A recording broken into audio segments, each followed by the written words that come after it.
Hello, everyone. Thanks for being here.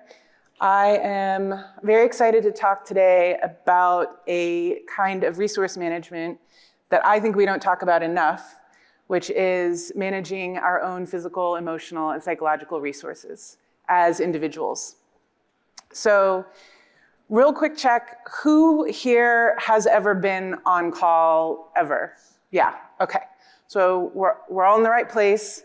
I had someone say, you should maybe see if people know what being on call means. And I was like, I am speaking at SREcon. I think we've got that covered. So I don't need to tell all of you, on call is stressful, right?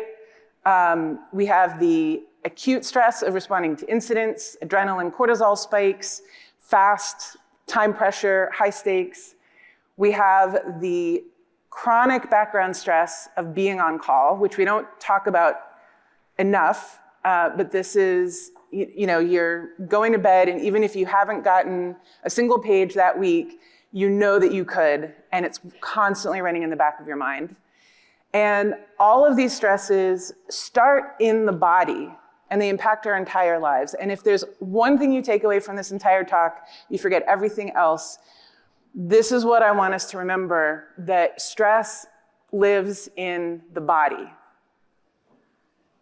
So the tools that we can use to deal with this stress are very simple, but they can be hard to remember and access. I'm going to talk about some of the tools we can use and why they're hard to remember. But first, I want to just do a very brief exercise. Take a moment and think back to a stressful night or day that you were on call. I can think of one from 6 years ago that is still very vivid. Like, I can play it like it's happening right now. And when you've called that to mind, just try this for the next 10 seconds. Take a breath in for about 4 seconds, hold it for about 4 seconds, and then breathe out for about 8 seconds. You can do this very quickly, very easily, very invisibly. Remember this experience. We're going to talk about it again in just a minute. So I want to set up 4 tools that we can use to cope with the stress of being on call. But first, I want to explore 2 modes of consciousness. So if you've read the literature about neurobiology and cognitive science, you might be familiar with primary and secondary consciousness as terms. I'm going to call these ordinary mind and sensory mind. So these are 2 modes that we can operate in. Ordinary mind is our ordinary waking state. It's how we operate day to day. It is very goal-oriented, abstract, highly verbal, rational. It has a strong sense of time. This is a very human quality. We're not the only ones that have these abilities, but we've certainly taken it very far. In contrast to sensory mind, which has free rein when we are dreaming, when we're in a trance, when we're in altered states of consciousness. This we share much more with our animal kin. And sensory mind is a mode that is rooted in our direct experience. Sensory, sight, smell, sound, touch, emotions. It's a very timeless mode of experiencing the world. Now, if we look at the list of qualities of ordinary mind, these are all things that make us very good at doing our job as engineers. So it stands to reason that we're going to highly value this mode of consciousness, which makes total sense. But as with any decision that we make, there are going to be some trade-offs. So what trade-offs do we make if we prioritize ordinary mind all the time? Well, one trade-off is we actually lose some important observability. So if you've ever had the experience of realizing that you've been super stressed for a couple days and you don't realize it until someone is like, why are you being such a jerk to me? And then you figure out what's going on. That's because you're dropping a lot of telemetry about the sensory experience in your body if you are completely focused on this more abstract, conceptual, ordinary mind. Another trade-off we make is that, well, when we have a hammer, everything looks like a nail, right? So if we are constantly prioritizing ordinary mind, then we're going to be turning to the tools that ordinary mind likes. So these are going to be rational tools like analytical thinking, debugging, talk therapy. A lot of modern psychotherapy is actually rooted in very much in an ordinary mind state. Let's think about what we are experiencing. Let's reframe it. Metacognition, all of these amazing, wonderful tools are what we're going to reach for first, which isn't a problem, but they're not the only game in town. So I want to talk for a moment about the autonomic nervous system. This is key to many mental health concerns. Autonomic nervous system is very strongly implicated in how we deal with anxiety, panic, depression, dissociation, and whether or not we have a diagnosable condition that involves these. We're all dealing with these experiences to some degree all the time. And if we're on call, we've had on-call anxiety. We've had panic when we're in the middle of an incident. We have no idea what to do. We've had the experience of, some kind of hypoactivation from being exhausted from all of this stress. Now, what's interesting about the autonomic nervous system is it is a very robust system that is self-correcting. It's very good at returning to homeostasis unless it is suppressed by ordinary mind state of consciousness. Now, ordinary mind doesn't have full read-write access to the autonomic nervous system. We can't fully control it or even see what it's doing, but we can block it with a top-down control where we're like, nope, you can't act out what you want to act out. And the time that that's a problem is when the autonomic nervous system is trying to return us to balance and we're preventing it from doing its job. So what I'm doing today is offering you 4 tools that are very simple, that are rooted in body intelligence, rather than in the more rational, abstract mode that we're usually engaged in. So they are to use a body scan to work with the breath. We've already had a preview. Movement, and when you might not be expecting, which is boredom. So let's go through these real quick. Body scan, if you've never done it, you can go find approximately 8 bajillion free guided meditations on YouTube or elsewhere. It's as simple as putting your attention on your physical experience. You can go from your head down to your feet, or if you want to be fancy, you can start with your feet and go up to your head. Very simple. What's interesting about body scans is how they work. One of the reasons that they're effective is that when you're highly anxious, you have a lot of activity in your prefrontal cortex, the seat of ordinary mind activity. When you do a body scan and you put your attention on sensory experience, you're actually moving neural activity from that prefrontal cortex out to the sensory cortex. This gives you a break from the mind states that keep you trapped in anxiety and roots you more in that sensory mind that allows the body to do what it naturally does, which is return you to a state of balance. You can use a body scan, maybe not in the middle of an incident unless things are a little slow, but right after an incident, you can use this both to notice how you're feeling and to help re-regulate.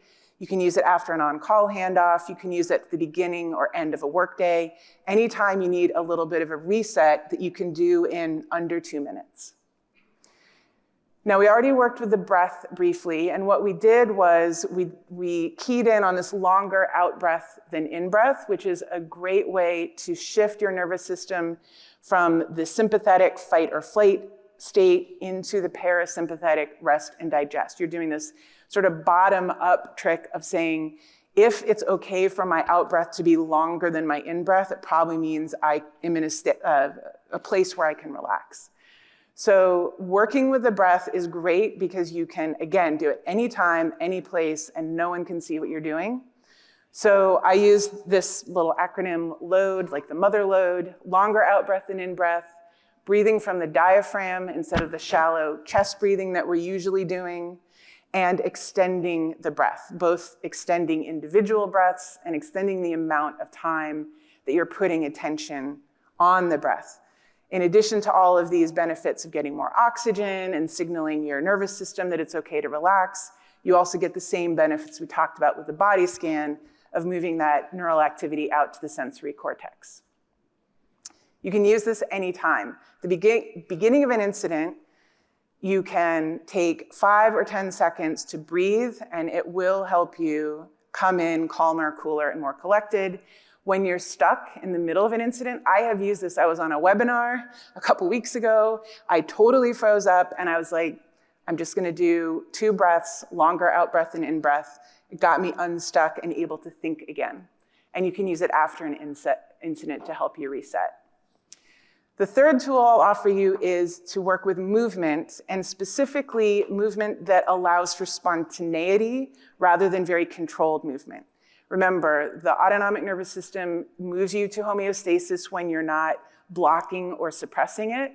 So as great as more structured forms of movement are in a lot of contexts, anything that lets your body have the freedom to do what it needs to do, free-form dance. If, like me, dancing stresses you out more than it relaxes you, you could do shaking, which is used in a lot of martial arts traditions like Qigong. You can actually just shake things out. Any form of play where you're not doing that top-down control, but you're trusting the body to do what it knows how to do. So this is something you can use, again, post-incident. You could use it in the middle of an incident. If you're not on video, you could actually just stand up for 30 seconds and shake things out. End of the workday. Anytime you're feeling that pent-up energy in your body, you can think about ways to let it out instead of trying to control it. And then finally, boredom. You'll notice I say boredom and not meditation. Now, meditation, fantastic practice, strongly encourage it. The trick with meditation is that it's very easy to get seduced into ordinary mind states by being very goal-oriented. So even if your goal is to not think, you're still in the ordinary mind state if you have a target in mind. So I've been finding it really effective to work with boredom, and it can be as simple as setting a timer for 5, 10, 20 minutes and literally staring at the wall. Again, you can go on YouTube, and there's a surprising number of people advocating this method, and you can watch 30-minute videos about why you should be bored. Or you can go for a walk in silence. If you prefer not to be sitting, you can go for a walk, don't have a podcast on, don't be thinking about the project you're working on, just follow the body and go for a walk and let that prefrontal cortex, it's usually running the show, have a break. I think of this kind of as, if you have an incident and the CEO shows up, what do you want them to do? You want them to say, do you need pizza, and then leave, right? So your ego mind, your prefrontal cortex is your C-suite. Give them a break and let the operational folks have control for a little while and let them do what they do best. So you can use boredom for midday breaks. You can use it after an incident. Anytime you have that tired but wired feeling where you're kind of on the dopamine treadmill, this is a great way to reset. So the moral of the story, whichever of these tools you want to play around with, the moral is find ways to let your system manage itself instead of constantly trying to control it. Now I want to end with one caveat. We talk about stress, and there's this implicit suggestion that stress is bad.